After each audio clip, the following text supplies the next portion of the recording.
So those of you who may be slightly anticipating and anxious to hear whatever the topic is, discourse, is it? Racial discourse? That will come with problem and problematic or whatever. That will come when Dr. Karenga comes. Can we have a warm greeting from my beloved sister and boss?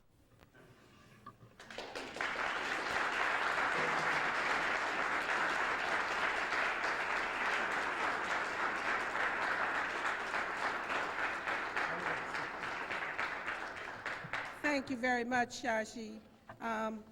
My presentation this evening is dedicated to Dr. Charlotte Shashi Lawrence McIntyre. Shashi has been trying to hold AHSA together. If you can't hear me, raise your hand. Shashi has been trying to hold AHSA together for quite some years now, and those of us in AHSA are very grateful to her for her work and her commitment. The topic of this President's Forum is the poverty of race-transcendent discourse, the paradigm and problematic. Dr. Karenga will talk to you about that. I am not. I want to talk to you about the education of our children in public schools. And I want to talk to use as my case specific Chicago. Now I know that many of you do not come from Chicago and probably are not aware of what is going on in Chicago. So I'm going to first give you just a little brief history of it, won't be long, and then I want to talk to you about what's going on. Chicago has been trying to take back the schools from the African-American majority. 60% of the students in the Chicago public schools are African-American, 30% are Hispanic, and 10% are white. The Chicago majority has been trying to take the schools back from the African-American majority, and I want that to be a contradiction in your mind. That's why I'm saying it that way. And it's been 3 phases to it. Phase 1 was to get rid of Ruth Love and anybody else who was interested in educating our children. Now, I mean by that, teaching them how to read, write, and do mathematics. The second phase was to take the governance of the system and put it in the hands of the people so that adults' needs would be taken care of, and whether or not they met the needs of the children was secondary and still is. The third phase, and in that phase, this whole restructuring did 3 very important things. It eliminated positions, and when you eliminate the position, you eliminate the person in the position, and took away the whole African-American middle management of the school system and gave it to other groups. But they left the top people, the superintendent and the deputy superintendent and the assistant superintendents and the chief financial officer, African American, which gives you the illusion that you're still handling it. Once these positions were eliminated, the people in them had to go or be demoted. And so a whole group of African Americans with a lot of experience about how you educate African American children, people committed to that, left the school system. Phase 3 is about to commence, and that is the privatization of public schooling. And Benno Schmidt was here last week, my friends, my brothers and sisters, talking to us about Edison Corporation, which intends to take over the public schools and run them for profit. Now, brothers and sisters, if you just know this much about capitalism, you know that when your goal is to make a profit, everything else is secondary. Which means that the education of our children will be secondary to making money. Now, there are a lot of brothers and sisters that say, well, maybe we ought to go for this and take over these schools and run them ourselves. Well, yeah, maybe we ought to do that.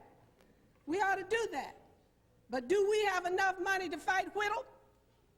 Do we have enough capital to run most of these schools where our children are? Or will we just take 2 or 3 of them and then 404 of them will go to Xerox, IBM, Paramount Pictures?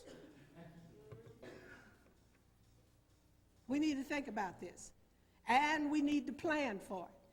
Because if we are going to go for privatization, sisters and brothers, we need to start saving some capital, quit building churches and build schools, put our money where our mouth is, and do it. But if we're just going to sit around and talk about it, let me tell you, Edison's going to grab it and go. Now, you need to think about this. The privatization of public schools raises several questions around the protection of access, participation, and successful outcomes in education for minorities.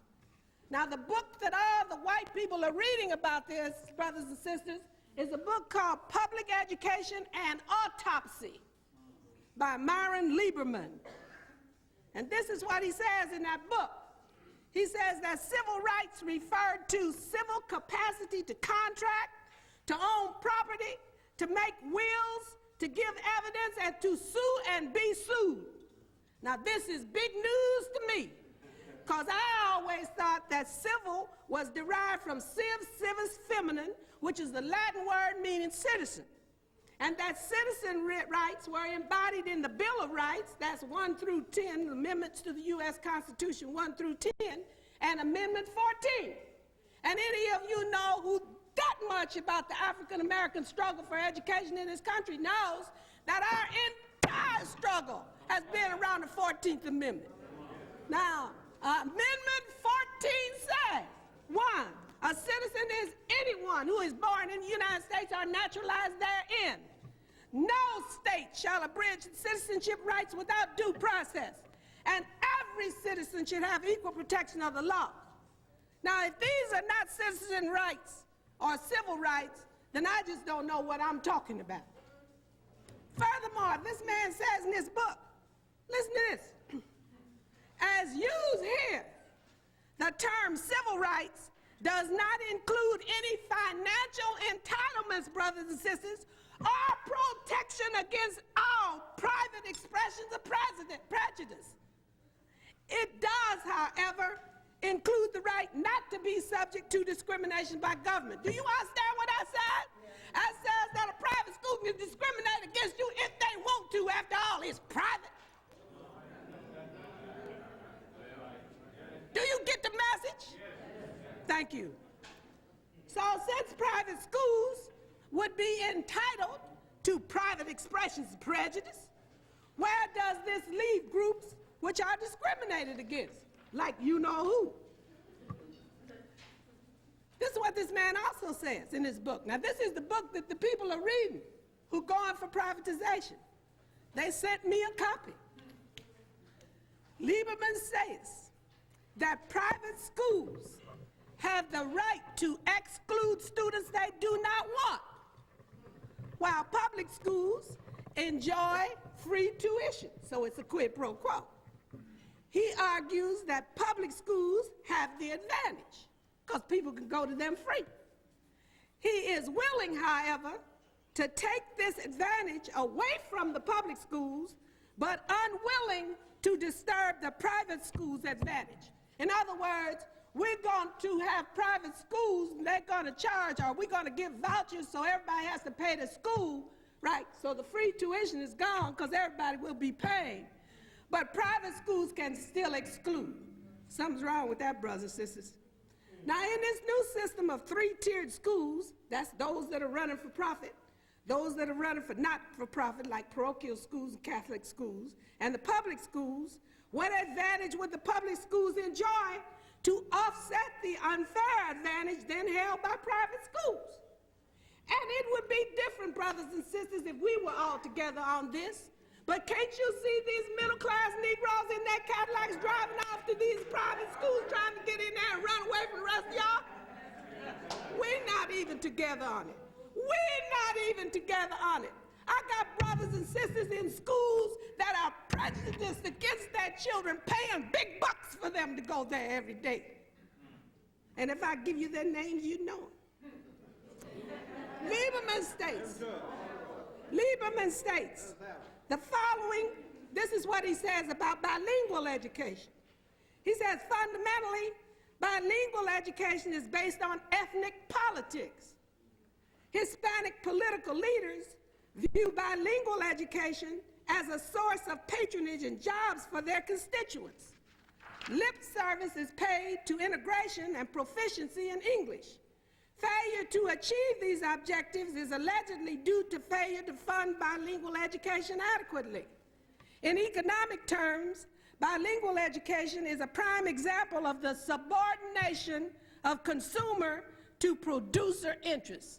Now, if that's what they got to say about bilingual education, where these kids speak Spanish, what do you think they're going to say about Afrocentric education?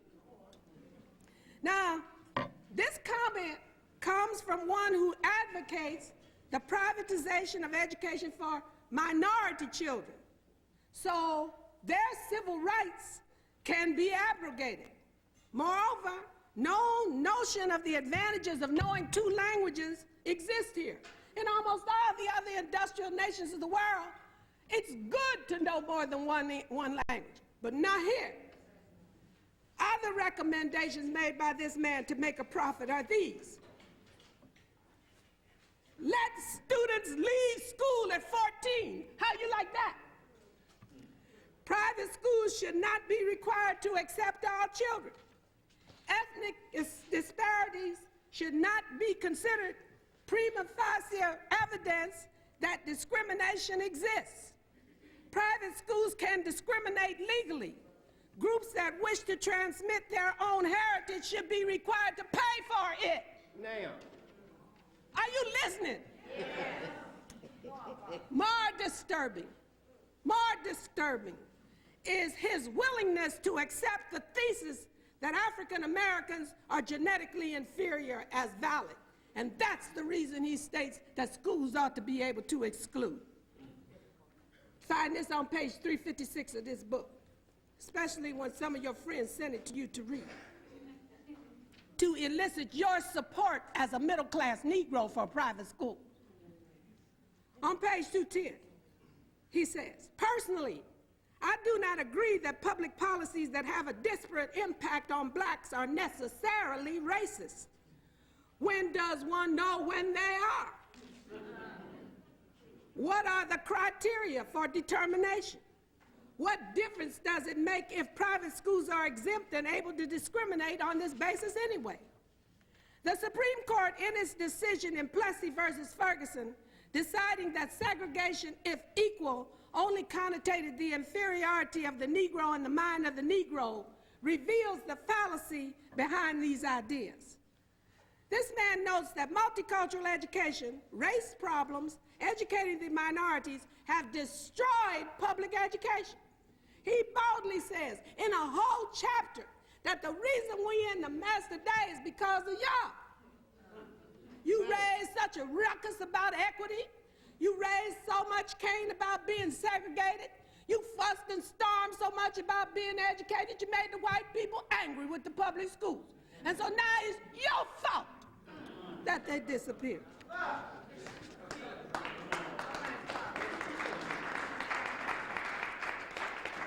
This man advises all of these white people to whom he serves as a high-priced consultant. He advises them to abolish school boards or have them appointed by mayors. Would you like Dickie do that for you? Down with democratic elections. Put people in jail if they cheat on tests. Now listen, the supply, oh hey, you all better wake up. Because this is what is store for you. This is what this reform was getting to with your cooperation. With your cooperation. The supply and demand paradigm of capitalism will be working in the market plan of private for-profit schools. The better the schools, the scarcer and more expensive they will become, putting them out of the reach of the working poor.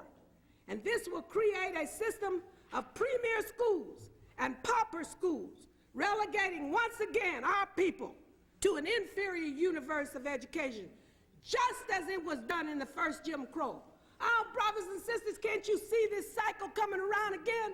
We went through the first Reconstruction and the first Jim Crow, then the second Reconstruction. This is the second Jim Crow. Wake up! The things that are happening to us now happened once before.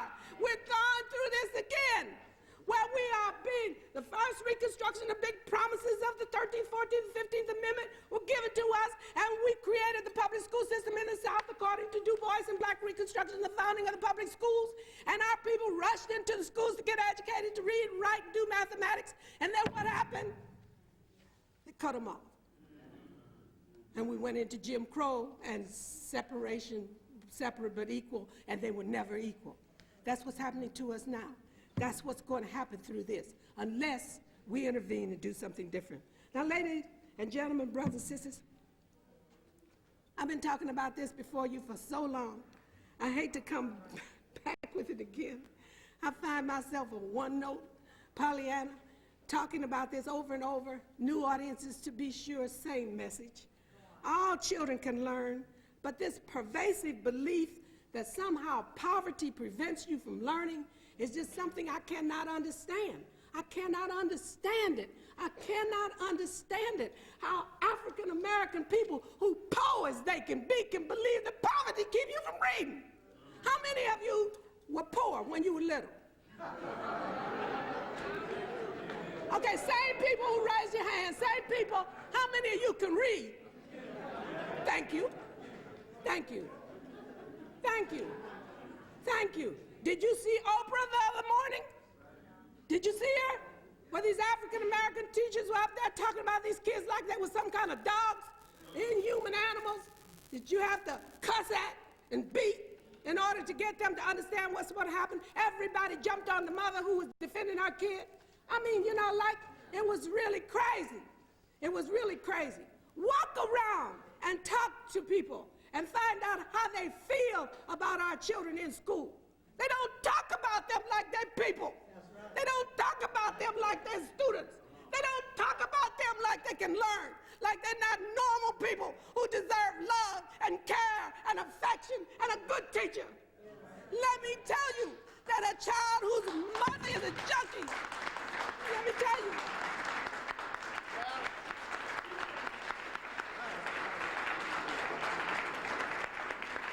Let me tell you, brothers and sisters, a child whose mother is a junkie and whose father is in prison has as much right to learn how to read as my child does.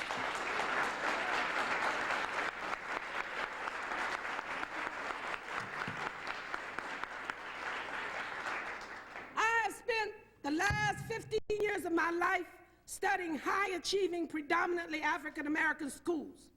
My research is clear that proper teaching in a way which helps children to overcome the exigencies of poverty, crime, violence, disrupted families, and disorganized communities produces high achievement.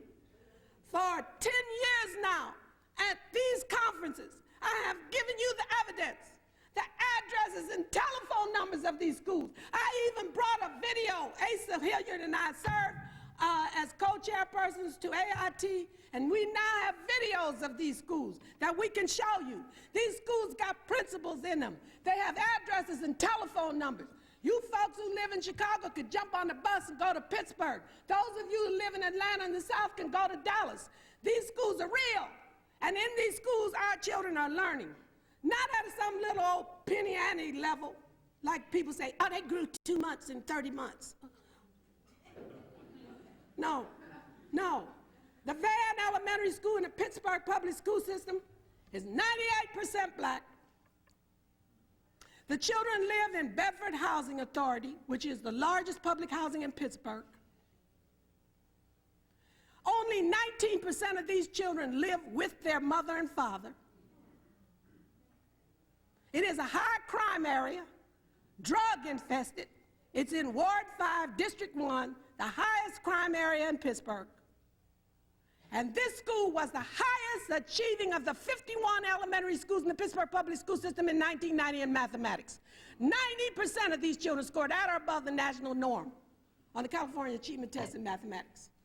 Since that time, Madison School, down the road and around the corner, where the children come from, the second largest public housing in Pittsburgh, was the highest achieving in reading and mathematics for 2 years in a row.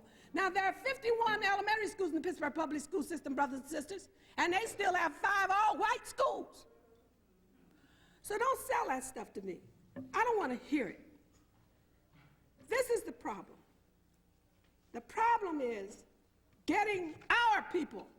Let's don't worry about white people right now. All right. Getting our people to believe that our children can learn. Getting our people to believe that they should learn. That's the first thing. And then getting them to do it. That's the next thing. The Chicago Reform Law of 1988, the reform is to take the school system back to the white majority. That's what it's supposed to do. And it's for who? Adults who need jobs, because IBM and Xerox are firing them, and they have to have some place to go. That's what all these new laws about, no, you don't have to be certified now. Governor Edgar has one coming up. New Jersey has one. That where now you don't need to have a lot of psychology courses or methodology courses or courses, gen ed. I mean, you could be a plumber, you know, a fired plumber from someplace, and come in and teach our kids, because, of course, anybody can teach our kids, right? Because they stupid anyhow. Huh?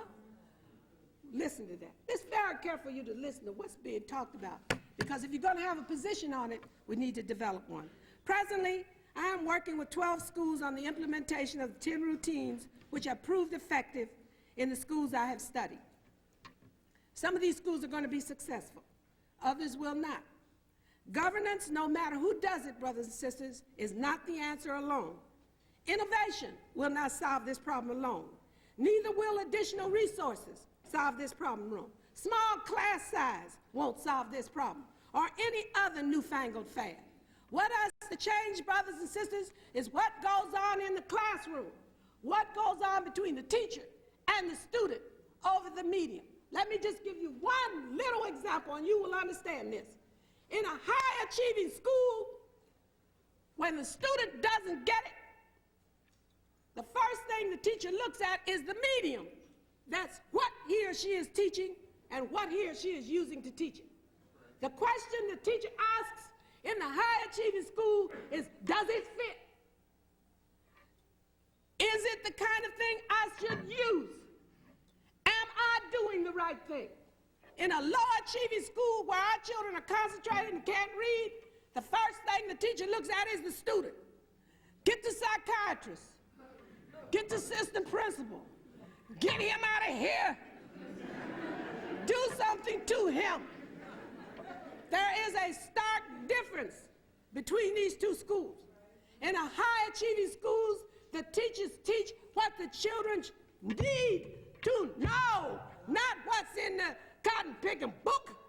These books weren't written by people who know your children. You cannot get a textbook. You can get this one. This is Sharshi's book called Criminalizing the Race. You cannot get a book and the book is going to tell you what to teach. You have to do an assessment of what your children know, and then what is it they need to know in order to be a successful student in that subject and prepare for the next level. That's what you have to teach. I find teachers in low-achieving school, here it is, October the 15th, and they still reviewing addition and subtraction, and everybody in the class can do it. That's a waste of their time. Walk around. Watch how many teachers you see sitting on a seat. You can't teach school that way, not to African-American children. You got to walk and talk. You got to walk around, show them how to do things, communicate with them, give immediate feedback. You can't sit on your can and grade papers and teach. That That's not the way you do it. When you see a lot of writing going on in classes, that is not teaching, brothers and sisters. That's control. You control the kid when you got him writing. I went in the classroom, the kid had written the spelling words. He was working on spelling words. No, it was a girl. She was working on spelling words. And this is what happened. She had written her spelling word orphan, O-R-P-H-A-N. Okay, she had written it about 10 times. So I said to her, I said, oh, that's nice, honey. I said, you sure can write good. I said, what does orphan mean? She said, we ain't got to that yet. Now, anytime you have somebody write a word 10 times, they don't even know what it is. That's not teaching, ladies and gentlemen. That's what you call control. So beware when you walk through these classrooms. See, first, look for the teachers. Teachers sitting on his or her can, got a problem. Secondly, the teacher's always grading papers, got a problem. That means too much writing's going on in there, right? And not enough teaching. Teaching is not synonymous with writing or reading. Teaching is a whole different act where you communicate with another human being over a medium to find out, do they understand a skill or a concept? And it's that you give to them, they give to you. In a teaching-learning situation, the teacher is as much as a student as a student, because you are constantly learning what it is about your student that you need to know so that you can communicate with your student better in order to do what? Learn the lesson.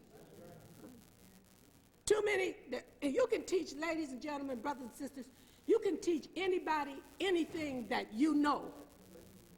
Now, you can't teach people what you don't know.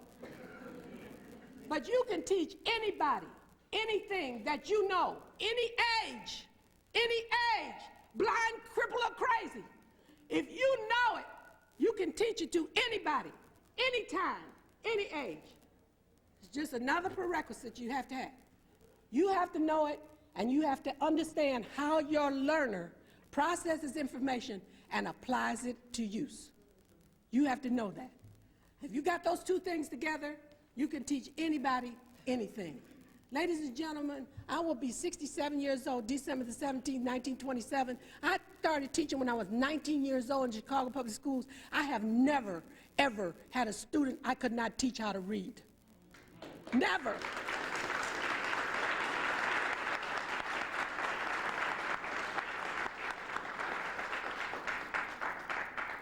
Someone called me the other day and told me that Ira Murchison had died. I remember when Ira Murchison was in 8th grade at the John D. Shoup School at 1460 West 112th Street, and he couldn't read, and he was very disturbed about that. And he told me one day, he said, I'm going to be the world's greatest runner. He said, but there's one thing I don't know how to do. I can't read well. I said, do you want to learn how to read? He said, yes. He said, now I'm going to teach you. And he learned how to read. In 1 year, he learned how to read. It should not take us 180 days to teach anybody anything, ladies and gentlemen, brothers and sisters. You can teach a dumb dog a trick in 90 days. A human being is a wonderful person. A human being has enormous intelligence. All human beings are gifted in this way. It doesn't matter. It doesn't matter whether they're slow learners or moderate learners or fast learners. You can teach a person who's a slow learner to be a fast learner, just like you can teach a slow reader to be a speed reader. There's no secret about it. All you need is a teacher who knows it herself or himself and understands how the learner processes information. Teachers do not spend enough time doing either one of those things. We don't spend enough time. I am amazed at the number of my students at DePaul planning to be teachers who do not read. Rough.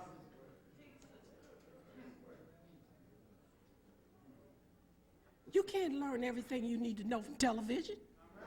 I mean, they haven't put all the information you need on video yet. I mean, they're getting there, CD-ROMs are trying. But it's not there yet. If we want children to be readers, we have to be readers. At least teachers have to be readers. Those are some of the things that I'm noticing happening. I want to bring to your attention today. I spend almost all my time in schools. This is the first time in my life I have worked at an institution where I did not get penalized for helping the poor. And oddly enough, it's a Catholic urban white university. The whole time I was in the Chicago Public Schools, I had to fight to help poor people. I mean fight. And eventually had to leave my job. because it was such a struggle. And I was determined I was not going to work for James Moffett, so I left. And Manfred Bird wouldn't deliver me, so I had to go. But I'm telling you, ladies and gentlemen, brothers and sisters, that we know everything that we need to know in order to teach the children that we have and love. One last note on Benno Schmidt. Does everybody know who Benno Schmidt is now? No. Okay, Benno Schmidt was the president of Yale University, and he quit to be the president of the Edison Corporation. The Edison Corporation is owned by Whittle, which owns Communication One, where they're teaching your kids with the commercials on television. Y'all know this? Hey, you better wake up, brothers and sisters. You gotta know this. You have to know this, because these are the people gonna take over the public schools. How many of you planning to teach or are teaching? You gonna continue? Are you gonna continue? All right, you gotta understand what's happening. Okay, everybody know who Benno Schmidt is now? All right, he has hired Deborah McGriff, African-American, former superintendent of Detroit, as his right-hand girl, lady, woman, whatever, help, assistance, whatever. And she is now at a six-figure salary, I understand. And she is now recruiting African Americans to be principals of these schools. You will not be fighting Benno. Are you hearing me? Thank you. This is what he said in his speech here last week. He says, teachers and principals must want to educate these children and committed to doing whatever is necessary to make this happen. He said, an innovative school would look like this. There would be more time, 210 days at 12 hours a day. Information technology would be pervasive. Every student and teacher would have a computer at school and at home. The curriculum would be clear, integrated, reinforced vertically and horizontally, enriched and interesting, with lots of music and art, physical fitness, health and play, and more unstructured time.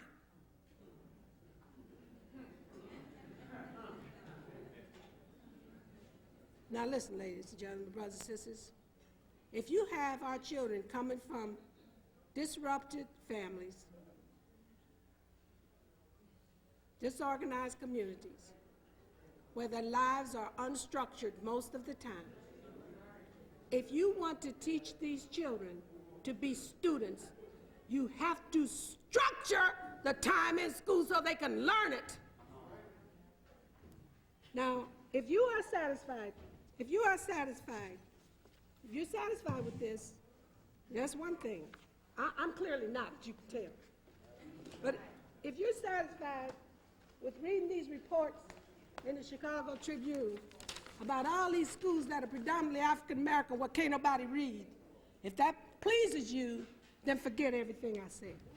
If it's all right with you, because they're going to give you what you want. They're going to give you what you want in order to get your vote on this private school thing.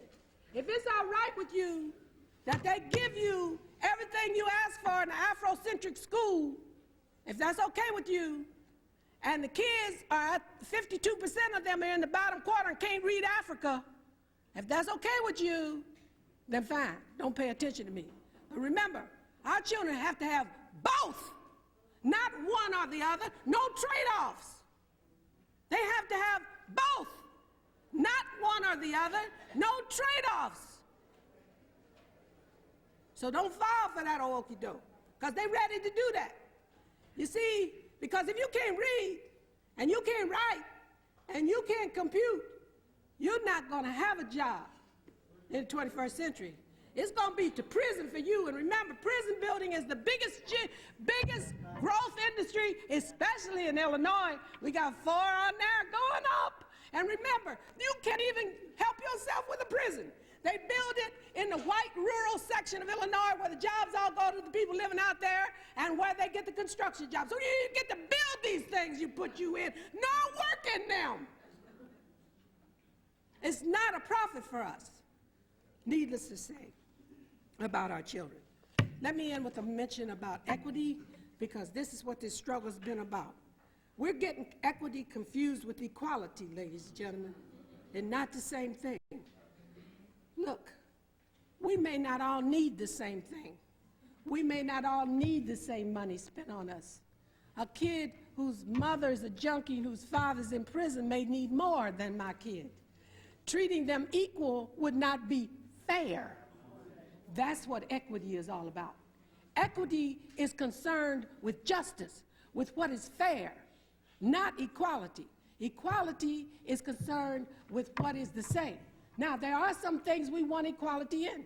We certainly want the same dollars spent on our children as spent on anybody else.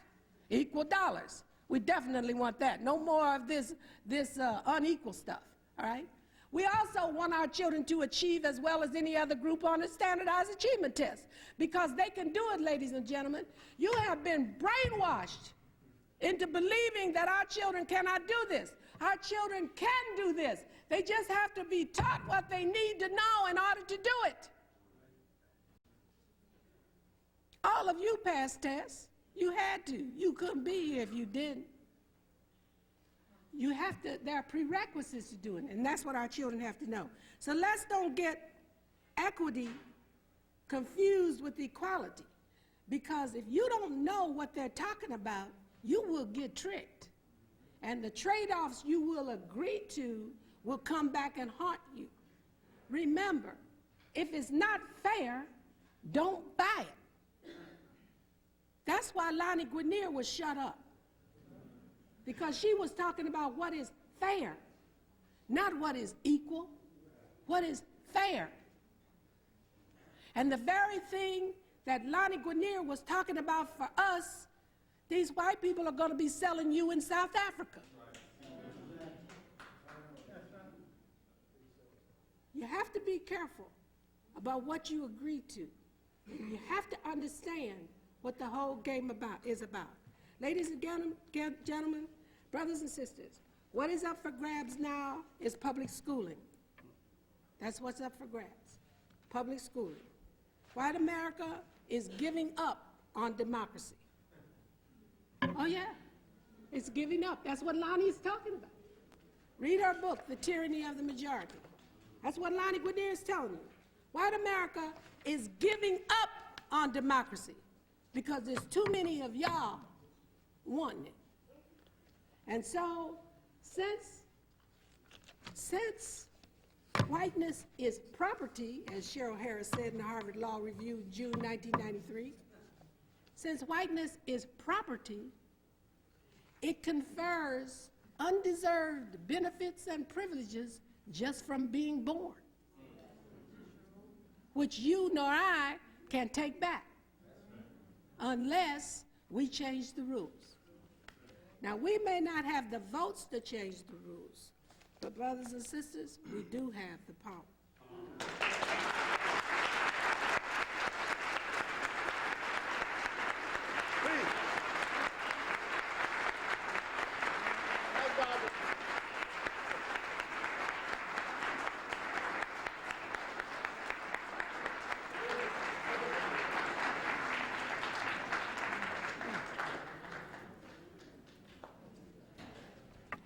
Dr. Barbara Sizemore.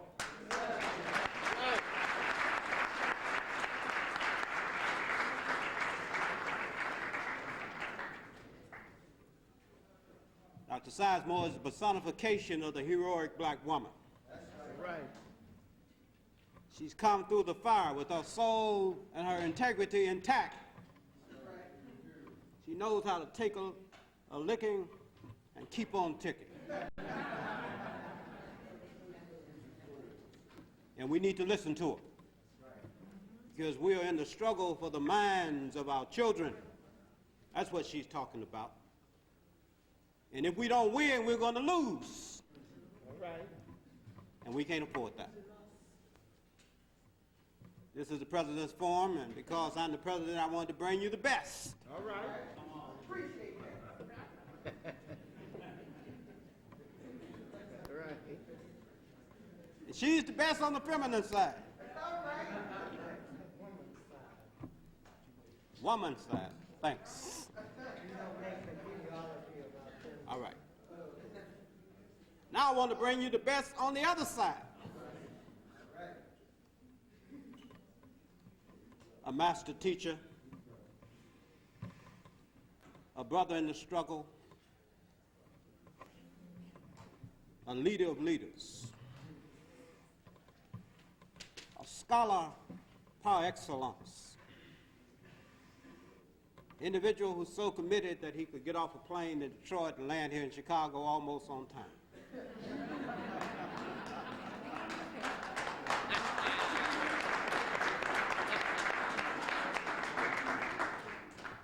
He's here to bring us a message about race-transcendent thought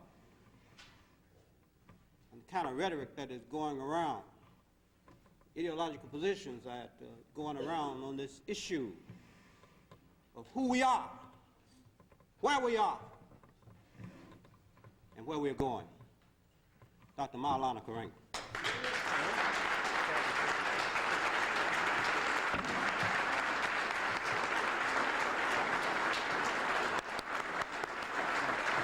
Thank you, sir. I'd like to start off by saying thanks for the opportunity to come and share ideas with you on our annual conference, HSA's annual conference. And I'm glad to be here to discuss, as Dr. Nelson said, the poverty of race discourse. First, I want to say, however, as we say in our organization, us, welcome, you found your family in a peaceful place, and we wish for you blessings without number and all good things without end. And we bear witness as an African people that as our beginning was great and good, so shall our development throughout eternity be, if we dare struggle, speak truth, do justice, and walk in the way of righteousness. Hotel. Now, the topic, the poverty of race discourse, arises in the context of the self-conception and practice of the discipline of Africana studies. The discipline comes into being as essentially a joint project of critique and corrective, and of necessity the criticism was directed toward confrontation with both internal challenges to the concept and both internal and external challenges to the concept and practice of African and human freedom. Our understanding was and remains an understanding of our culture, African culture and history, as a rich resource of paradigms for liberation and ever higher levels of human life. And when we get literature from people who argue that we not only have no culture, but we don't even have a people that's distinct enough to recognize, and that it's time for us to transcend race talk and race allegiance and begin to lose ourselves somewhere not designated yet, then it is incumbent upon African scholars to step forward and begin to criticize that and expose it for what it is. The Africana Studies project is important to me, and so I talk about the history of it because it sets it in context, and then it doesn't become kind of character assassination or anything like that. I'm trying not to even mention people's names, but if you study, if you read, you know who I'm talking about. What I'm talking about, however, are concepts, and I think it's very important, concepts and practice. I think it's very important for us to focus on that. So the Africana Studies project emerges as both a social and academic project to challenge and change the Eurocentric educational paradigm and simultaneously contribute to a process and movement of social change. In the process of both social and academic struggles, Africana Studies develops an emancipatory project which suggests that we have within our own culture the capacity to reconceive and reconstruct both the academy and society. It is Africana Studies stressed at its inception on relevance in education and on the inseparability of the social and the academic, as well as on the interrelatedness of campus and community and of intellectual and social emancipation. You see, this relationship of campus and community on intellectual and political emancipation is very important, because unless you understand that, then there's no real battle over ideas. It is reduced to just name calling and say that people are sick. That might be so, but that doesn't solve the problem of the infectious idea. When I say infectious ideas, it doesn't mean you can't have ideas. I can say some are bad, some are good. And certainly it seems to me that the European has given the people who argue this a platform to speak from none of us here or in Afrocentric circles have. You can rescue me if I'm wrong. So it's very important for us not simply to argue ad hominem, it's very important for us to, in fact, challenge them on every level that they wish to engage us. And it's important to go right in their camp, turn over their tables, and dispossess them of the illusions that they have. In its dedication to academic excellence and social responsibility, then, we had defined Africana studies discourse and practice as informed by 4 basic concerns. 1, the critical and persistent search for meaning and truth in history and social reality. 2, a rigorous intellectual challenge to establish ways of viewing social and human reality. 3, a moral critique of the social constraints on human freedom, especially those rooted in race, class, and gender considerations. And 4, the cultivation of commitment to the historical project of creating a truly just and good society based on mutual respect for persons and peoples and mutual cooperation for mutual benefit.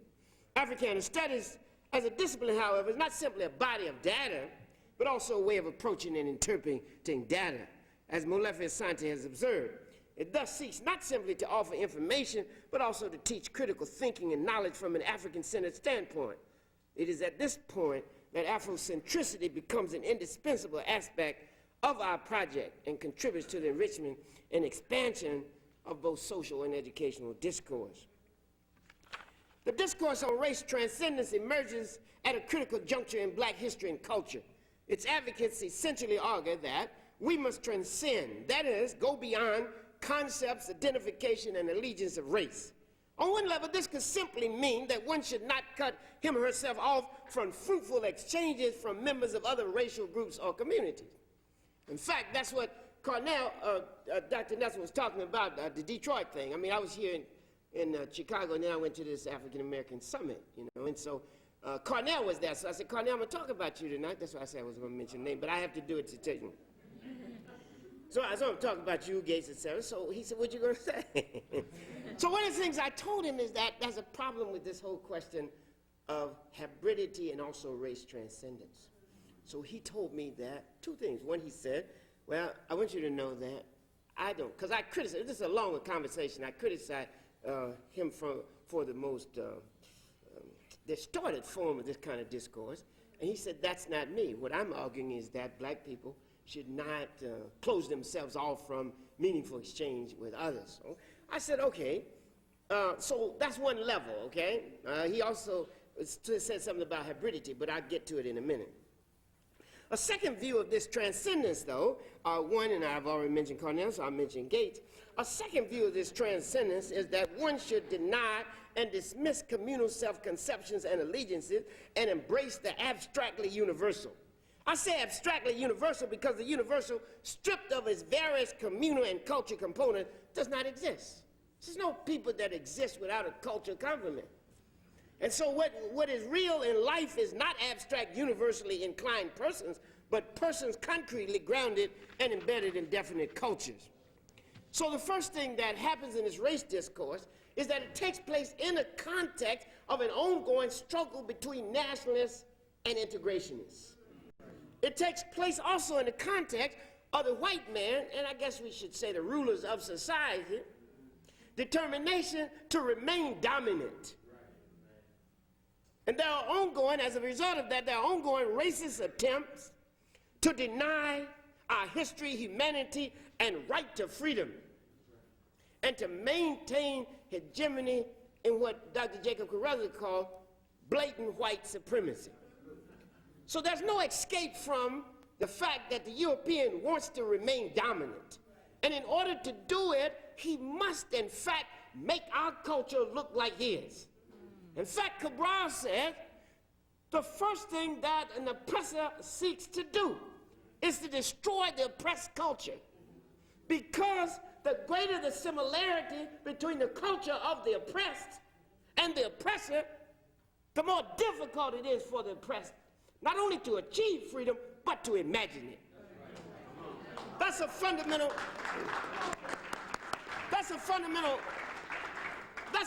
Kawaii conception, that until we break the monopoly that the oppressor has on our mind, liberation is not only impossible, it's inconceivable. Because what you can't conceive, you can't achieve.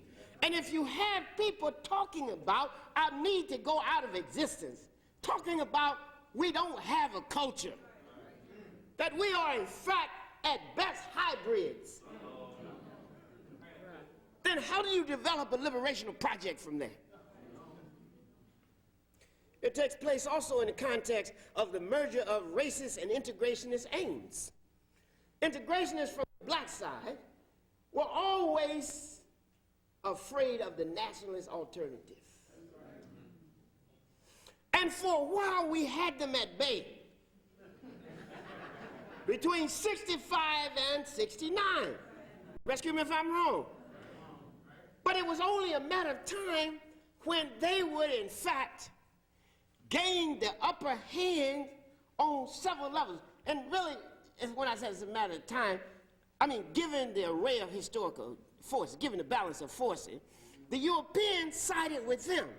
I read an interesting article when I was doing this paper by a Jew by the name of Gary Peller in Tikkun.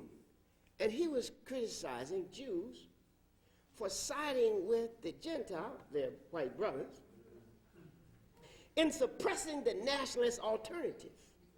His argument was that one of the reasons that there's such a rift between us and the Jews is that the Jews, and you know, Henrik had made this, but I'm telling you this because there are elements that really see what's going on and would like to be a part of your move to correct it.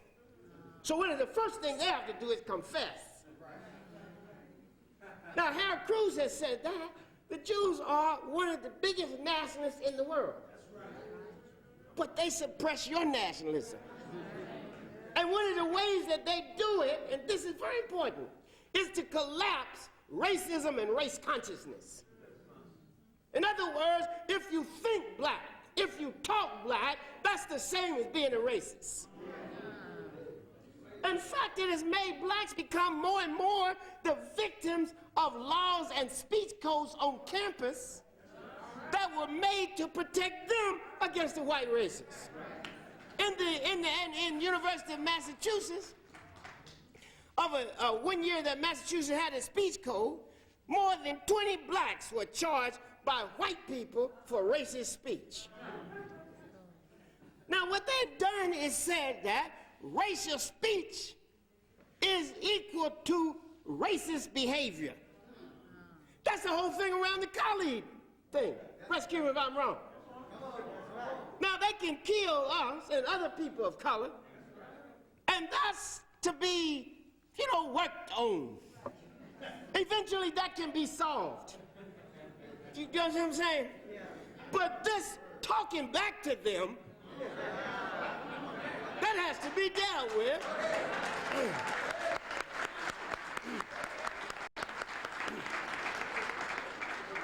That has to be dealt with, and black people have to be trotted out to not simply condemn Kali, but to reaffirm their allegiance to this conception that the Jew and Gentile have of them.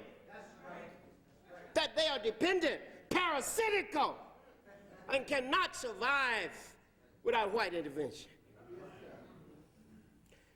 That's why it was such an important thing that Ben Chavis stood up to this, called the summit and said, we're inviting Minister Farrakhan.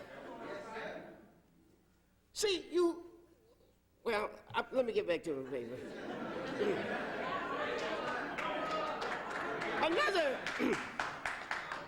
Another thing that is done in this context is to designate nationalist philosophy as marginal at best and racist at worst. Now, you can talk about Zionism all you want. And in fact, you'll be penalized if you call it racist. Yeah. But anybody can call black nationalism racist, and you don't be penalized. So the lesson is Jewish nationalism, because it's white nationalism, is different than black nationalism, because, of course, it's black nationalism. Another problem is that we have this conversation in the context of liberals who say they are for us. And the failure of liberals to concede that public culture is not neutral. They argue that we should stop talking about what Barbara just said about the extra mile, what they owe us, and the extra precautions and preparation you have to make for black folks. They say that is disgraceful to you. What you have to do is understand we all stand on a neutral ground. And if you haven't made it, it's your personal failure and perhaps your racial one, although we won't broadcast that. So with this failure to concede that public culture is not neutral, but that it is a part and parcel of the socioeconomic and political dominance of white folks, it makes consciousness the same as activity to damage people.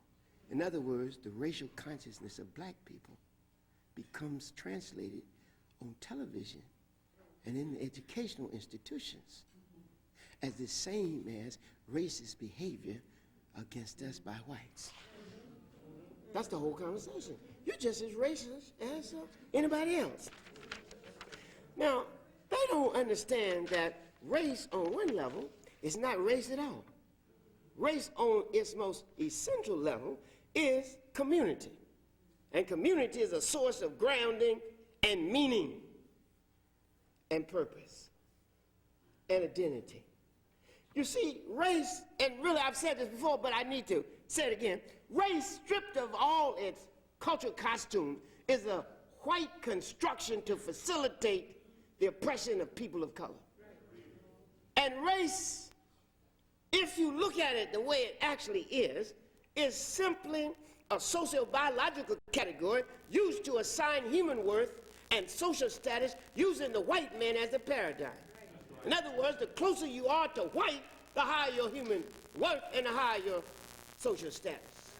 Likewise, the further you are away, say black, the lower your human worth and your social status. It's clear. So I'm not talking about that race. I'm talking about community and culture. We are a people, and we have not only the right but the responsibility to exist as a people, to speak our own special culture truth, and make our own unique contribution to the forward flow of human history. Another problem is not only the continued racist attempt to degrade us and to dominate us, and the integrationists finding common cause with them in their struggle to equate racial consciousness and racial speech with racist behavior. But there's also the rise of the humanities discourse as a fundamental mode of understanding African life. One of the reasons that Gates and Cornel has such position is that the European has raised humanities, especially in the black community, as the fundamental way of understanding black life. Literature becomes what we talk about, not social problems, not economic problems, not political problems, not educational problems, but Alice Walker's novel, Toni Morrison's novel. We don't talk about ourselves in terms of social challenges and human possibilities in concrete situations. Therefore, people don't have to read Harry McAdoo or Julia and Nathan Hare or Robert Staples or Andrew Billingsley to understand the black family. You read Color Purple and you got it.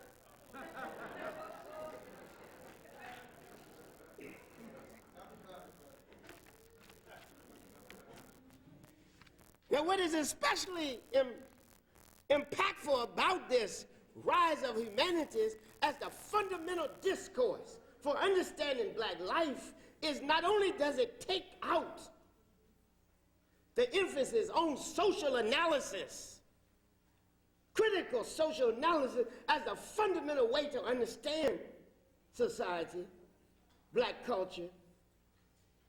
But another feature of it is the tendency of the authors to distance themselves from the long literary tradition of social engagement as members of the African community. This problematic distance is achieved in three ways. First, there's a tendency to privilege the vaguely universal and human at the expense of the particular and the African. This is done first in the spirit and language of deconstructionism. We got to get in here and deconstruct this. You aren't really black. You have many identities.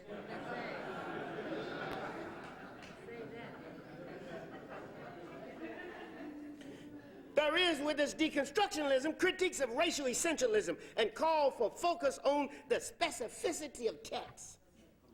That's impressive, isn't it? One of the things that really struck me about Toni Morrison, I think she deserves a Nobel Prize for Literature. So you have to make a distinction between what I think about blacks struggling against white folks and against white domination, and what I think they might have done better. I always think about Toni Morrison talking in that context in the lecture she gave upon receiving the Nobel Prize. Most of the people in the room, well, I shouldn't say that. All of y'all understand it, but most of black people that read it wouldn't understand it. It wasn't something you could take and lead to prosperity. It was a technical discussion among people who write like this, think like this, but it did not point to the human possibilities of black people. If you compare it to King's speech, you'll see it's altogether different. Now, this might seem cruel and harsh, but even if you compare it to William Faulkner's speech that they used to make us read all the time, I believe humanity shall prevail, you cannot find in it the kind of appreciation of human possibility in concrete terms that you would find in people engaged in struggle as well as writing. Gates says that what we need here is close reading of the text. And from the close reading of the text, one learns to invent oneself and the other and rejects a pre-constituted racial self. See, y'all sitting at that, y'all pre-constituted.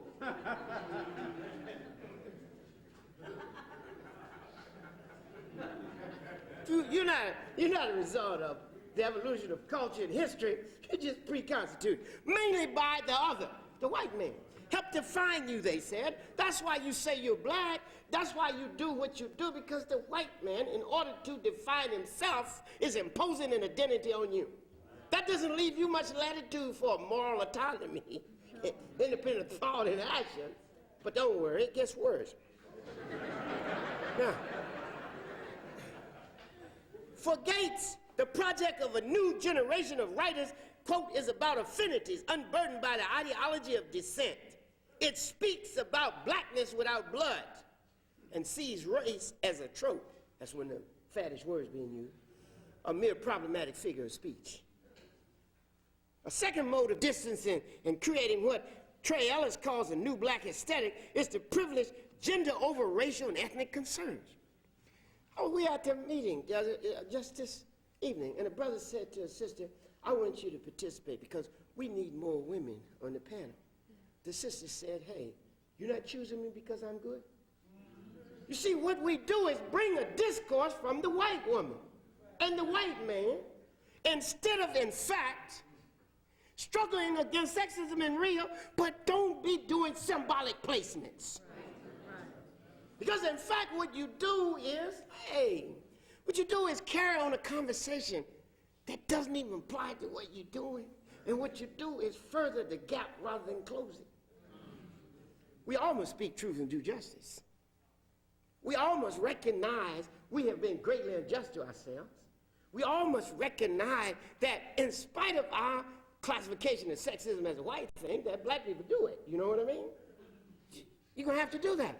But now how you deal with that, that ought to be yours. Such a posture of elevating gender over racial or ethnic concern while giving necessary voice to black women, can and often does treat gender concerns as exclusive of and often hostile to ethnic concern. See, I'm a national. I think the people come first. The same thing I say to the homosexual. You want to make a case? Make it as a black person. You can't just make a case as a homosexual, not if you want support now. If you wanted support, you got to make it within the context of black. Because the white man is always finding different identities to give people to make them conflict, so that they cannot act as a unified, self-conscious community. We recognize differences, but it's a difference in unity. And it's a unity that is constantly struggled over. I don't expect people to just accept things. We got to struggle over, but we must go in it with the presumption of the need for unity. In fact, appeals to ethnicity are often seen by the most critical women, are often seen as ways to stifle women's voices and equate the race with men. As an important text states in its title, all women are white, all blacks are men, but some of us are brave. I like the title, but all the women aren't white, and all the blacks aren't men. You see, and I want us to talk to each other in a different way than the European woman who pretended she was married with a man, but when she got a corporate position, went on. As Deborah McDowell contends, she said focus is often most tantamount to focus on blacks is often tantamount to focus on maleness. Thus, she advocates a women's literature free from race consciousness concerns and transcending social linguistic boundaries. It is important to note that not all women writers separate race and gender struggle, but those who do contribute to the formation and transformation of the tradition of engaged literature and engage in this poverty of race-transcendence discourse. A third way of distancing from the historical tradition of an engaged black literature is to declare literature and text exempt from the burden of history and community and essentially an individual author's context for invention and reinvention of the self, a self no longer shocked, Trey Ellis said, or surprised or engaged by racism. In fact, the women say, I appreciate Malcolm X, I appreciate King, but that was their time, this is mine. I've got to speak for myself. Self-focus is privilege, then, over collective concerns for self and community. For these writers speak in deconstructionist language, the self is fluid. It is ambiguous, contradictory, and hardly a candidate for unchanging essence of race or ethnicity. Loyalties and relationships, they say, to various social groups are ambiguous, complex, and constantly shifting. What is key, then, is not the community or group, but self. So the race-transcendence discourse takes place in the context of the elevation of self as the central focus for the intellectual. This is not just simply a crisis of the black intellectual. This is an erasure of the black intellectual. Because the intellectual no longer sees him or herself as black, and therefore cannot speak to, does not feel concerned with, or obligated to deal with problems and challenges of black folk. Deborah McDowell notes that, quote, African-American literary criticism has finally seen the beginnings of a paradigm shift, one that has extended the boundaries and altered the terms of inquiry. She goes on to say that, falling in step with recent developments in contemporary critical theory, some critics of African-American literature have usefully complicated some of our most common assumptions about self and about race as meaningful categories in literary study and critical theory. All that says is that we can't see ourselves as we once did, and we can't see race as we did because they're no longer meaningful categories. Black self is not meaningful. Now, white hybrid self is. Isn't that a contradiction? This paradigm shift is, of course, not only in literary criticism, but also in literature itself. And thus self in the making and constantly in transition and contradiction becomes the replacement for the black person in community, and one who is socially conscious and committed to liberation and a high level of human life. According to this argument, the focus on struggle is limited and limiting. Indeed, the self must have no boundaries, no fixed identities, and thus cannot be concerned with defense of cultural borders it does not recognize, or with ethnic loyalties it does not feel compelled to remain. I have no boundaries. How dare y'all who don't know me draw boundaries for me and encapsulate me in this term black? I'm reinventing myself. Give me space.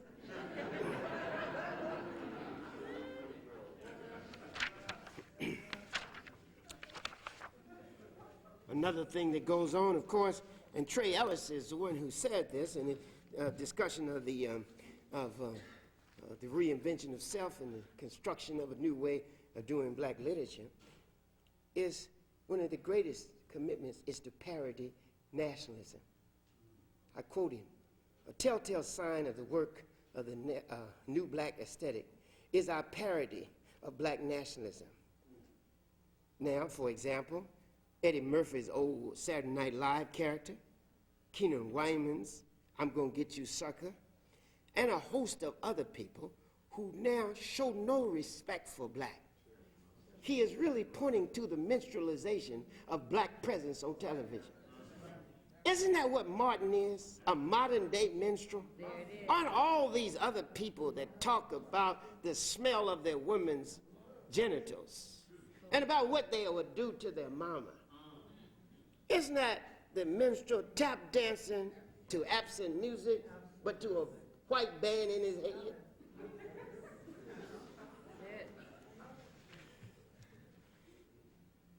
Now, Gates says he wants to uphold the black tradition, but there's no black culture. What you have here, then, is reference to blackness without the reality of people, in oppression and in struggle. And instead, what you got is deformed images of the best of black humanity, not as a deviation, but a norm. In other words, what they reveal in this reinvention of self, in this embracing of vernacular black culture, is the worst of black humanity, not its best.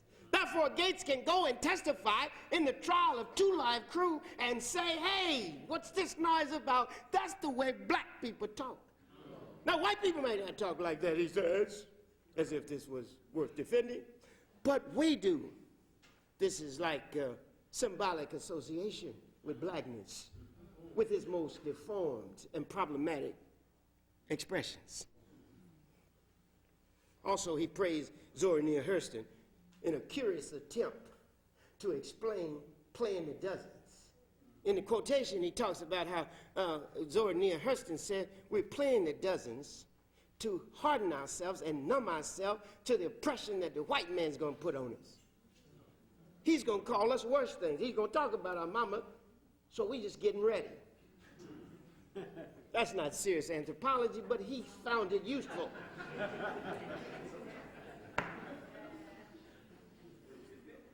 So his voice of blackness is his voice, not black people's voice. All right. Another thing they attack is essentialism.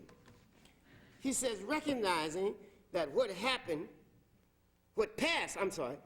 that what passed for human or the universal was in fact white essentialism, we, criticizing the Black Arts Movement, substituted one sort of essentialism, that is blackness, for another. Essentialism, of course, is one of those faddish conceptual ventures, like deconstructionism, which is its parental inspiration or parallel passion. It raises more questions than it answers. If there were not commonalities numerous and significant enough to give us an identity, then why call us black? Maybe I should say that again. You see, they say, y'all be talking about how much y'all like. You really are more different than y'all like. But that's not so. You know why? If we were more different than we were like, there's no need to call us black. If there were not more commonalities than there were difference, you couldn't have an identity. Rescue me if I'm wrong. If I say table, there must be something about that other table that makes me say table too. I can't have a discussion of how different these tables are because I've used a unifying and collectively classifying category called table. So the moment he says black, he's already put us together. can't talk about us without saying black unless you pass tripped.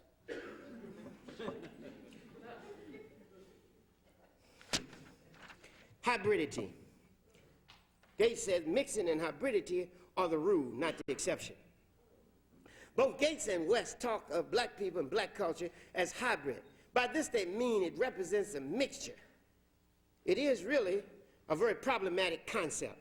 In fact, Cornel West says, and I told him about that. I told you I would tell you about what I told him. We're going to talk about this next week because he says he sees this point. Well, I told him a lot of things. Let me tell you what I told him, and then you'll see why he said, I see it. The first problem with saying hybridity is it brings a degrading baggage with which we should not burden ourselves. A hybrid does not afford black people equal dignity to the possessors of cultures of integrity. Why don't we call Jewish culture hybrid? His argument was that all the cultures are mixed, but he doesn't call Jews. He doesn't talk to Jews and say, come here, why y'all keep talking Judaism? Why don't you say Egypto-Babylonian Judaism mixed with Greek and Roman?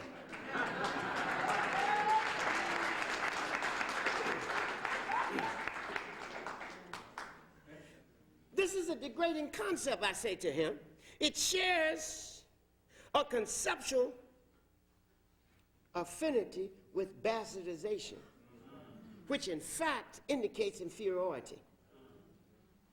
Things that of high quality, we don't call them hybrid unless they're in the animal or plant world. Humans, we don't do that. Racially and historically, this hybrid brings the added burden of claiming rapists for fathers in a historical sense with regard to the Holocaust of enslavement. And so what Cornel says is that Malcolm was a hybrid, and part of his problem was because of his fear of culture hybridity. Malcolm's fear, he says, of cultural hybridity was linked to his personal hybridity, which blurred the very boundaries so rigidly policed by white supremacist authority. The great prophet of black race, with all his brilliance, courage, and conviction, remained blind to basic structures of domination based on class and sexual orientation in the Middle East. Well, you see, that's another problem. I don't know if you read this book, Malcolm in Our Own Image. That's what he was, in their image. He wasn't in his own image. And what these people do is believe that they have given the world something by condemning rather than criticizing Malcolm, taking him off his pedestal, they think, and showing that he's as human and as flawed as anybody else in here. In fact, as anybody else on the street, down the corner, in the beer place. The claim that we are hybrids is made to sober audiences, but really made to sober two audiences, the white racists and the black nationalists who are equated.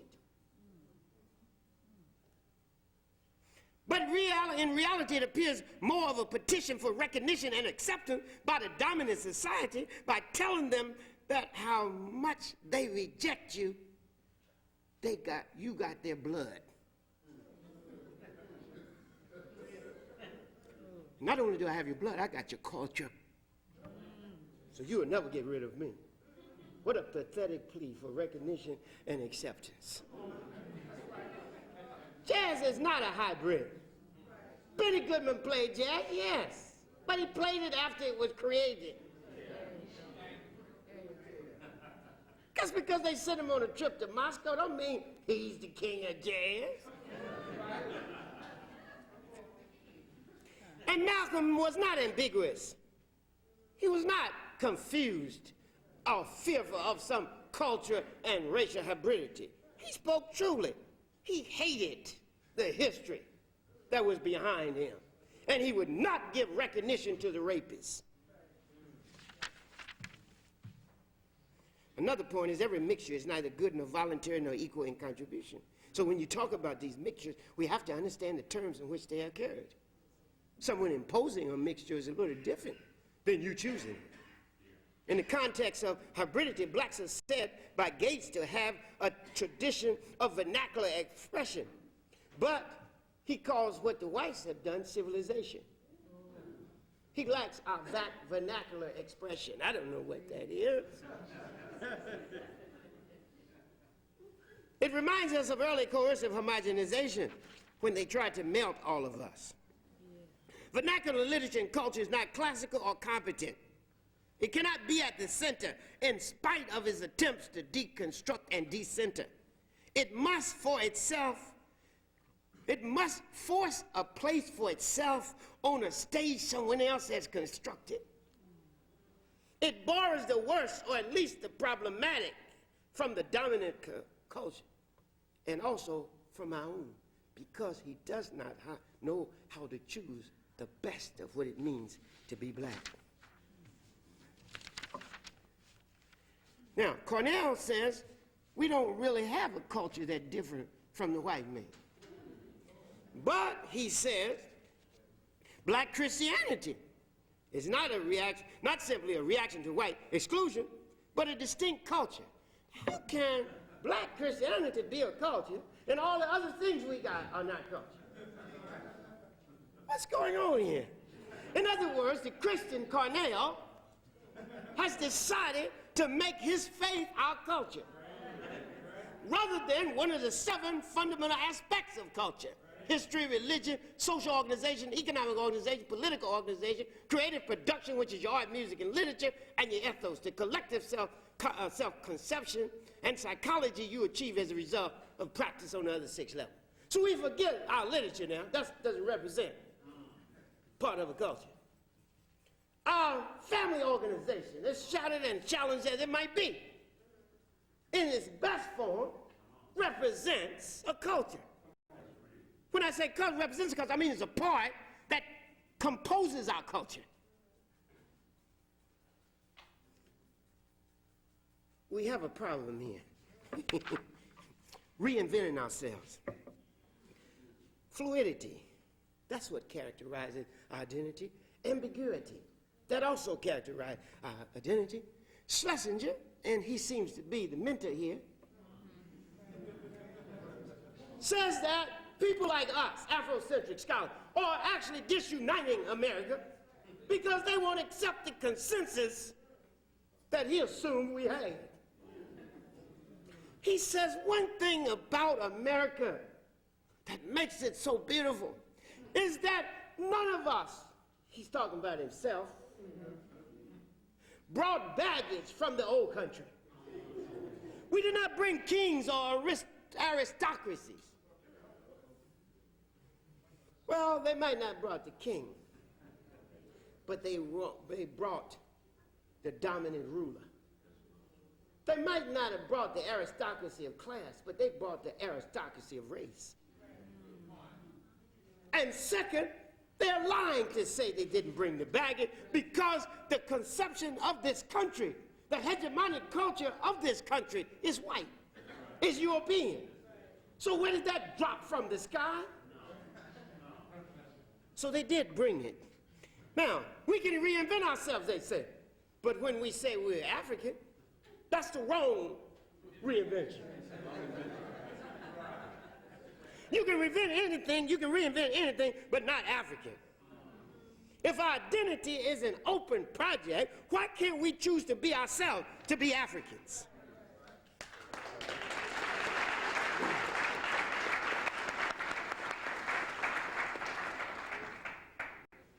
What I've done here, and I'd like to close here, is to, in fact, lay the ground for contestation over intellectual issues. Not only on the structure and meaning of our education, but also to understand that we're struggling to challenge the structure and function of society itself. The university serves as the brain of society and its apologists. And so we strike at the brain and try to, in fact, discredit the apologists.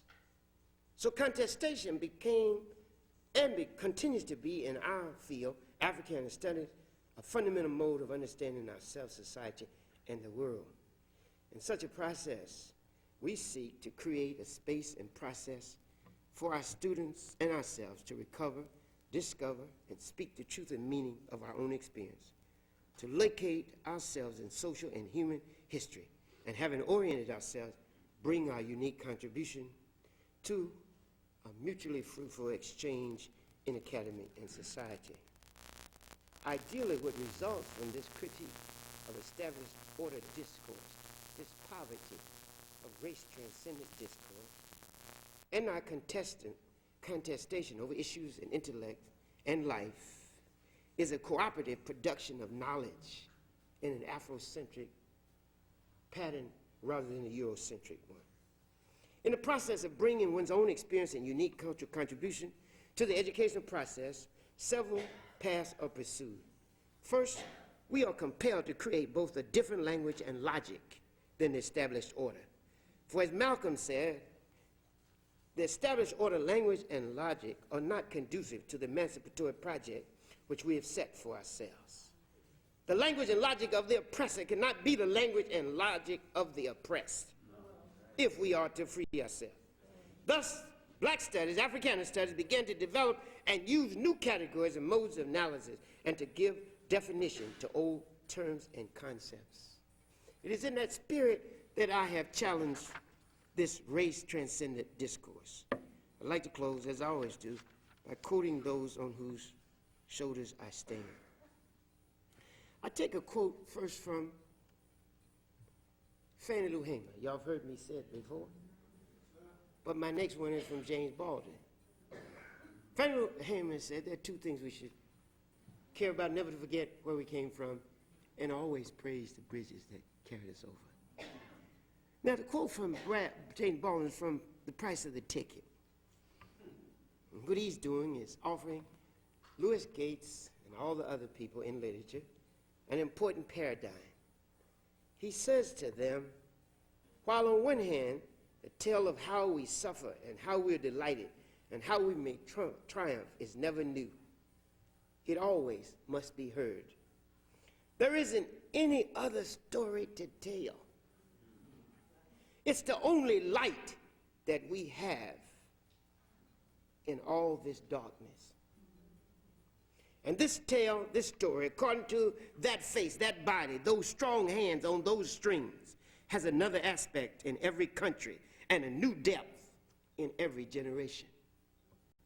It is up to each generation, as Fanon said, to discover your mission, to discover how you would speak our special truth as a people, to challenge those who would redefine us out of ourselves and then humanity, and to pose a new paradigm of how humans ought to live. Cabral said it, though, the struggle is a long and difficult one. Therefore, amass no difficulties, tell no lies, and claim no easy victories. Bethune said it is up to us to recognize and respect the awesome legacy we have. We are, she said, heirs and custodians of a great legacy, and we must bear the burden and glory of that legacy with strength, dignity, and determination. Anna Julia Cooper says, what we do, we must do together as male and female. She said there's a female as well as male side to truth, and those who do not honor it do damage to male as well as female. In fact, they are in balance. And finally, the ancient Egyptians taught us we're not just in history, we are history. And given that, every day is a donation to eternity, and even 1 hour is a contribution to the future. Let's take this day and hour and make a more beautiful black and human future.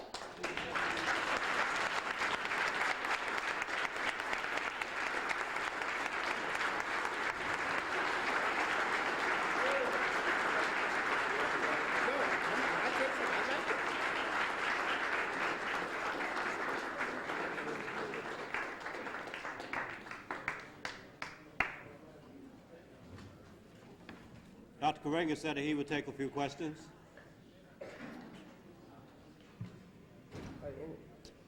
I think that Barbara, could you come up? Where did Barbara go? Come up, Barbara. I have my glass on. I think that he has clearly demonstrated that Skip Gates and Cornel West and these other folk are talking about race-transcendent nonsense. How can you transcend that which defines your very identity? That's it. Paul Robeson said, here I stand, There it is. I'm a race man. There it is. We're African people. We can't run away from that reality. I don't care how many dollars Harvard and Duke wave in your face. I'm sorry. Those who are drunk with ambition will ultimately remain drunk. They will never get sober on the liquor of African liberation. Damn. We need to bring these people home Certainly. or put them out of the house. Are there any questions? Please, let's have a little dialogue here. Yes. Yes, sir. You have any? Okay, exactly. Yes, sir. I would like to have a definition, mainstream. Oh. Bobby, you want to go first? Definition mainstream. What is mainstream?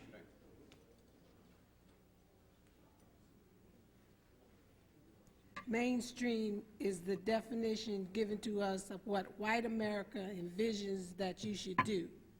And the people who are most successful are those people who do it. Now, there's another side to this, however, and that is that unfortunately we must all eat. Ma'am.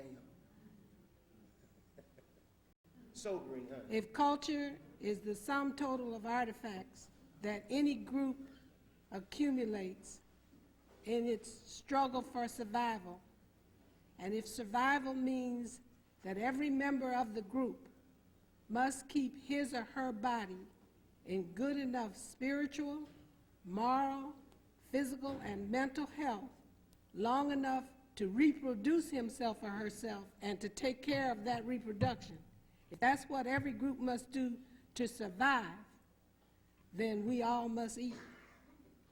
Now, the problem in our country is that in order to eat, you must have long green pictures of dead presidents.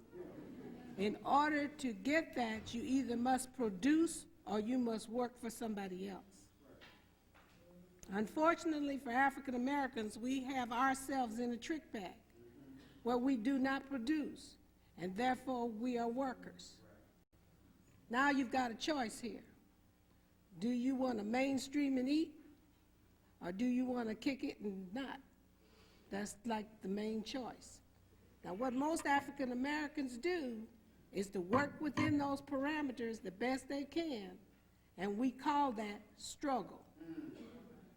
So those who are not satisfied with what mainstream dictates, that is, you must do X, Y, and Z, like white people do, those who are not satisfied with that struggle against it. But generally, if they want to eat, they do it within that mainstream. What's what I call the struggle field.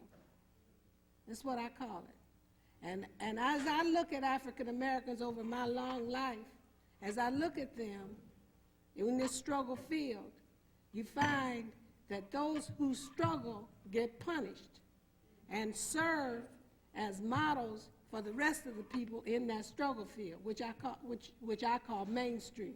I call it a struggle field because in order to be successful in it, you are continually asked to deny your identity or what you are. So it's always a struggle. So you get knocked down and you get up, and you get knocked down and you get up, and you get knocked down and you get up.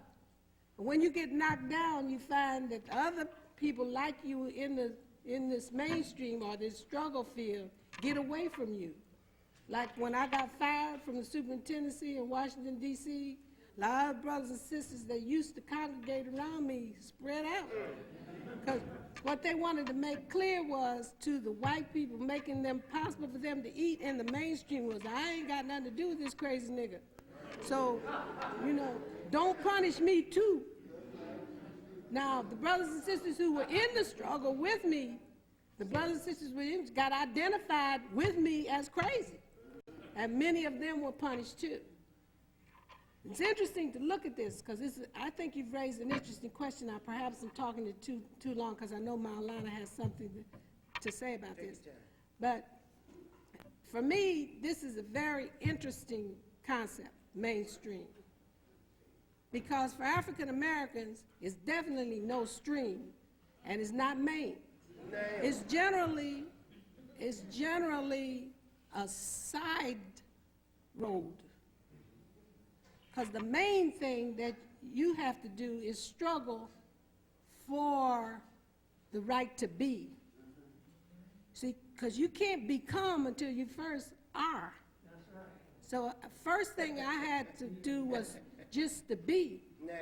Just to be. Now, what I was told that, okay, you can be, but you won't eat. Now that's a hard choice there, bro. So I realized, okay, all right, so I'll give up some of these things. But I always found myself coming against this, I'm not going to do that. I'm not going to do that.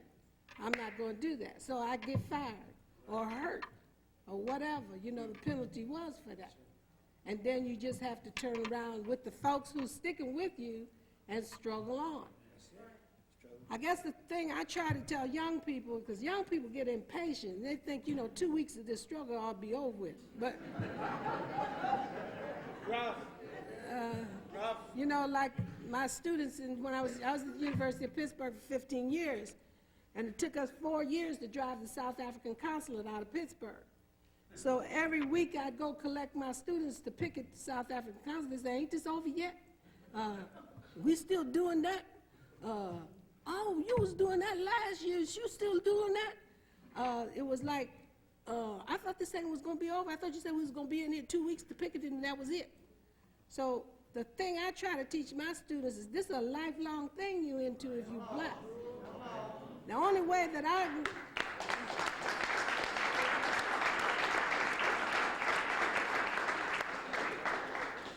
and that the struggle must go on in the mainstream. Because if you get out of it, it ain't gonna help nobody. That's right. So, yeah, you're gonna get hurt. And yeah, there's gonna be a penalty. But that's where the struggle has to be. And everybody has to set his or her standards for it. Like, I ain't going past here. I'm not, that's it. This is where I fight. I might get hurt because you can't depend on brothers and sisters to help you because they got to eat too. So this is a terrible bind that we're in. That's why people keep telling us to be producers. They keep telling us, you know, take all this money we got building all these. You got some churches around in Chicago take up $50,000 a Sunday and $50,000 every day of the week.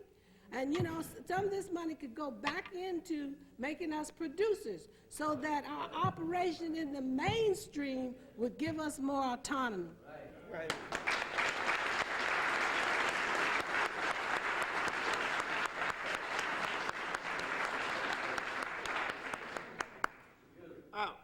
I want to just give there's two views of mainstream. Then I want to respond to some of what Barbara said.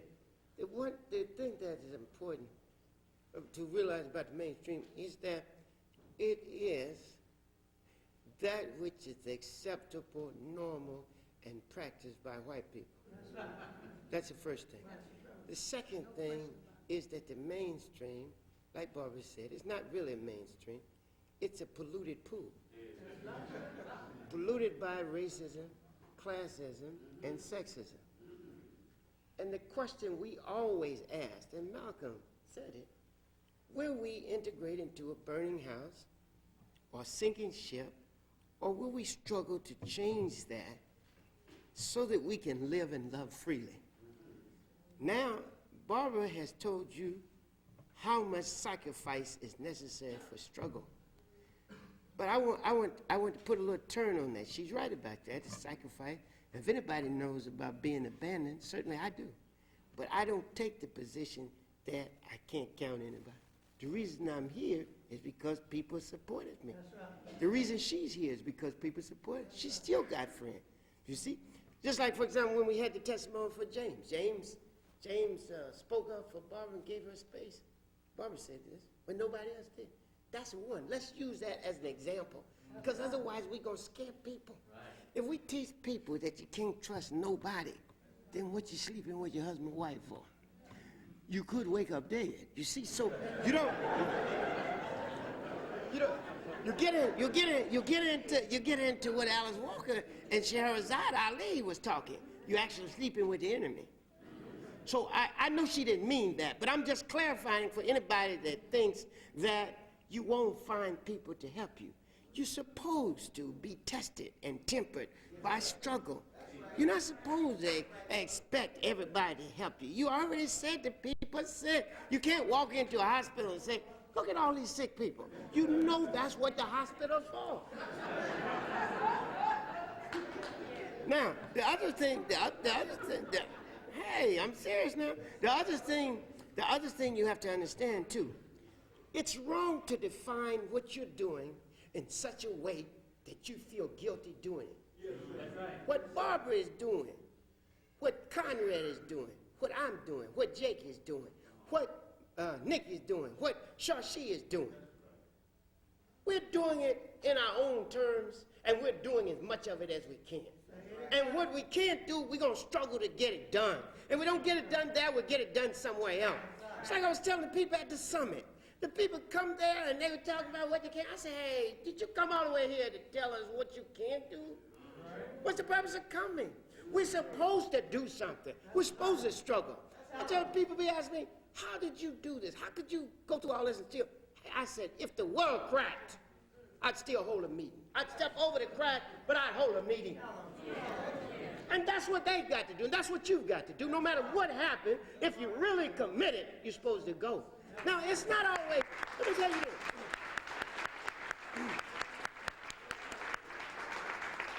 It's not always, and Barbara's right. See, I'm not really disagreeing with Barbara on one hand. I'm just talking about the degree. I need to make a clarification because everybody, you might give these people an excuse not to do nothing because you tell them it's threatening your food. Please, your food supply, you can get food anywhere.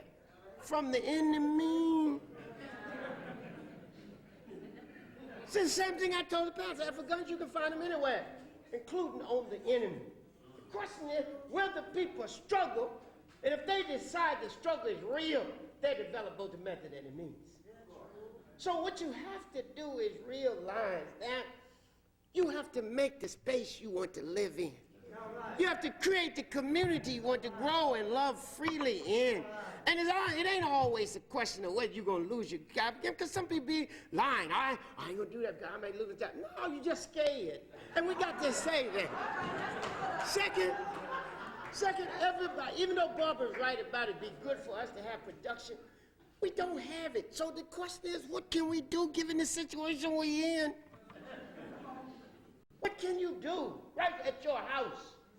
Speak truth to your woman and your man. Love your children, educate them, get active in some organization. Do what you can do. Do all you can in the way you can. Leave your community better and more beautiful than the way you inherit.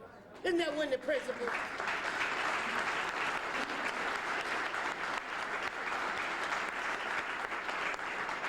And let me tell you, this school ain't the white man. He might be occupying it. This country ain't here. These institutions, it's wrong to call these schools the white man. That ain't his, even if it looks like his. He stole it, took it, exploited somebody. So I'm saying you got to take space. You got to occupy critical space and use it for your own benefit. Even in captivity, you're supposed to teach. That's what I did. Everywhere I go, I teach. I don't care where it is. So I think it's very important for you to understand you have to carve out space where there is none. That's what Harriet Tubman did. You think you got a problem? Hey, so that's, but Barbara's right, but with this addition. That brother back there. Oh, yeah. Dr. Sides, are you familiar with the bill in the Senate introduced by Senator Emil Jones on the creation of the new school board? And what are your thoughts on privatization in the private public school system? And I have a follow-up. What's the last question? The last part of that question? Okay, the last part was, what is your analysis of the privatization contract in the public school system, which seems to be going on? Well, were you here when I gave my presentation? Was he? Lucy said he was here. Did you say you were here? I came in late. Oh, okay, my whole presentation was on privatization of the school. Just give me what you said. It'll be on the video if you want to get the whole presentation, but let me just review it for you. What I said in my presentation was that the school reform law, and Emil Jones is just a modification. Emil Jones's legislation is a modification of that law. I was trying to say that the Chicago Reform Law of 1988 was phase 2 of the attempt of the whites in Chicago to take back the public school system. As you notice, you from Chicago? Okay, you notice around Chicago gentrification is taking place. In fact, our mayor moved out of Bridgeport into one of these gentrified areas in order to... Right, this is the gentrification of the inner city. And DePaul, my university, bought the old Goldblatt building to anchor the south end of the loop, because the idea is to rebuild the loop, which is now moved to North Michigan. And so DePaul is an integral part. It's committed to Chicago, and it's going to anchor, so it bought this building to anchor this end of it. And then across the street is the Harold Washington Library, and then the gentrification area begins, which will go from Clarke over to the lakefront. As far as they can move, soon as they could join with the Prairie Shores, South Commons, whatever, and then move north, rebuild the loop area. See, they even have the next funding project is to redo the pilings for the elevator because they're wearing out. They were built at the turn of the century. So all of that is a part of this rebuilding Chicago, which means moving blacks out of the places where they now live, which will include eventually all public housing.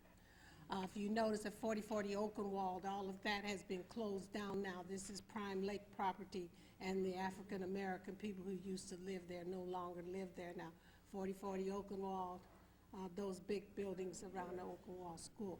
All right, this is all part of the plan. Now, the big problem with real estate is, though, that in order to have people come in and buy and live in these areas, you have to have schools for the children to go to. Okay. Because they won't come in, people won't buy homes if you don't have good schools. And so getting the schools back from the children who are in there now is an important part of this entire plan of reforming education, AKA regentrifying Chicago. So I ask my audience to look at privatization through an analysis so they can understand what are the benefits in there for African American people. And I'm not talking about just us sitting in this room. I'm talking about the vast majority of our people who are dependent upon public schools and cannot afford to go anywhere else. Benno Schmidt was here. You know who Benno Schmidt is? Was here and talked about it before the shakers and movers of the city. And as I understand it, the CFA, Chicago Finance Authority, who holds the purse strings for Chicago Public Schools, have already gone down to the Edison Project to discuss it with them. And I understand they are now lobbying the board for votes for this. Privatization will not solve the problem of the vast majority of African American children unless there is accumulation of money in the African American community to open schools ourselves, and to do this on a large scale, not on, 4 or 5 of us do it, because we're talking about thousands of children who have to go to school. And so unless we start planning about how we're going to accumulate enough capital to do this, then we're not really serious about taking the lives of these children into consideration. So it's kind of like that's what I talked about, and I talked about I was against it. It was not, I did not give pros and cons. I was against it. Now, your next question was Emil Jones's legislation. I think Emil Jones's legislation is just a part of this big plan. He is asking, I believe, that the Board of Education be appointed. Yeah, I heard about it a couple weeks ago. Yes. Some kind of bill where the mayor can Appoint, reconstruct the board. right.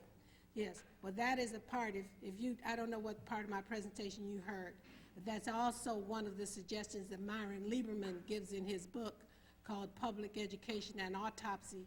And on page 386 of that book, Myron Lieberman also says that the case on the genetic inferiority of African Americans is not closed. All right, yes. Yes. I wanted to ask Dr. Simon, you mentioned some research that you're doing on high achieving African American students. Is this published somewhere? Yes.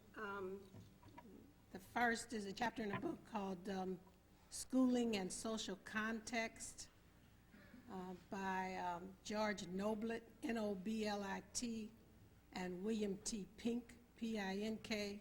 And my chapter is in there on the effective African American school. My chapter on the Madison School, which was a turnaround case, is in the Journal of Negro Education, summer 1988. Yes. Who's calling on people? I think he's next. Okay. Yeah.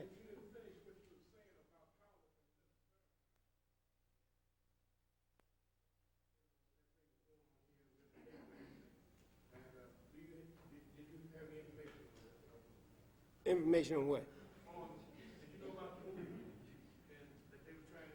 I saw Betty on, I saw Dr. Betty Shabazz on television when she was talking about her sentiments about Minister Farrakhan. Did you know about the movie? No, I didn't. Oh, okay, yeah, they have a movie called Minister X. They can't get, they don't have the money now to put it out, they show it, but I'm trying to say. Who is they? Some brothers in New York. Oh, okay. I asked them, Who are they with? Who are they with? I mean, that's important to know who is doing it. I didn't make any adjustment. I just want to know who are doing it, because a lot of times that identifies, you know, if people have a political. Pardon me? You want you to comment on the Farrakhan? Oh, yeah. You know, my position on the Khalid Muhammad, and I did respond. I told you what I thought about Minister Khalid Muhammad and how they dealt with it. I'll just say it again, and I'll say what I said on Nightline. I see this as selective moral outrage. And when I was called, I mean, I had three basic tasks to deal with when I was on this show. And the first one was not to let the white man use us and turn our discussion into a spectacle of mutual degradation.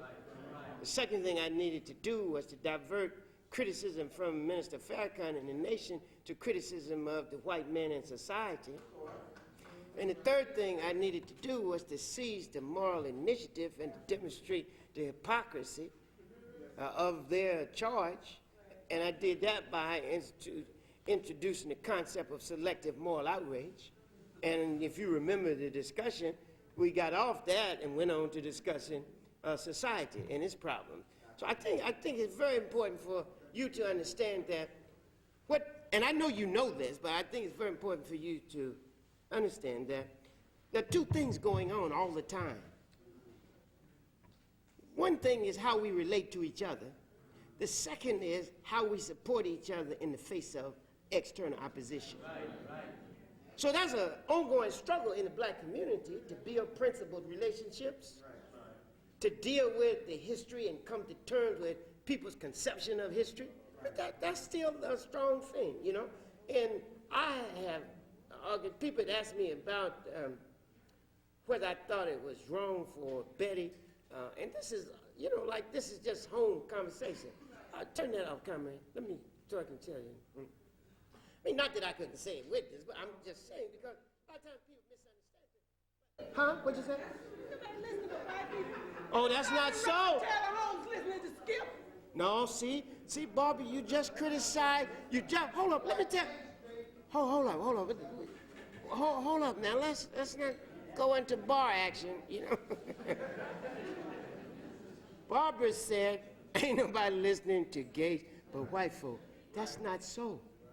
Most of the intellectuals. Most of the integrationist intellectuals, which outnumber the nationalists, not only believe what he says, but teach it to the children Barbara wants to save.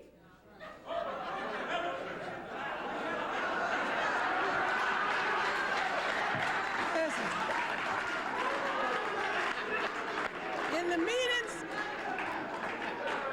In the meetings that I attend with all the shakers and movers in Chicago, they do not talk about Skip Gates, and they do not talk about Cornel West. Oh, what is his name? West. Cornel West.